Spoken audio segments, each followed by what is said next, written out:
નમસ્કાર, વિરાટ સમાચારમાં આપનું સ્વાગત છે। આજ રોજ નરસિંહ મહેતા વિદ્યાલય સ્કૂલમાં રમોત્સવ ઉજવાયો હતો।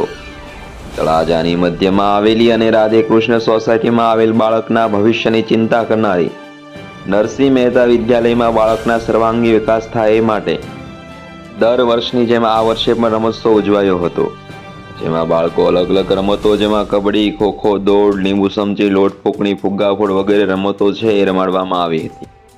રમશે નરસિંહ મહેતા સ્કૂલ, જીતશે નરસિંહ મહેતા સ્કૂલના નારાઓ બોલી વિદ્યાર્થીઓને જુસ્સો અને જોમ પૂરો પાડતા હતા। દરેક રમતમાં વિજેતા વિદ્યાર્થીઓને શાળાના આચાર્ય અને સમગ્ર શિક્ષક સ્ટાફ દ્વારા વિજેતા બાળકોને સન્માનિત પણ કરવામાં આવ્યા હતા। દરેક વિદ્યાર્થીઓએ ઉત્સાહભેર ભાગ લીધો હતો અને આ રમોત્સવમાં વિદ્યાર્થીઓને રસ રૂચિને ધ્યાનમાં રાખીને સ્પર્ધાનું આયોજન કરવામાં આવ્યું હતું। આવા સમાચાર સાંભળવા માટે અમારી ચેનલને લાઇક કરો, શેર કરો અને સબસ્ક્રાઇબ કરો। આભાર।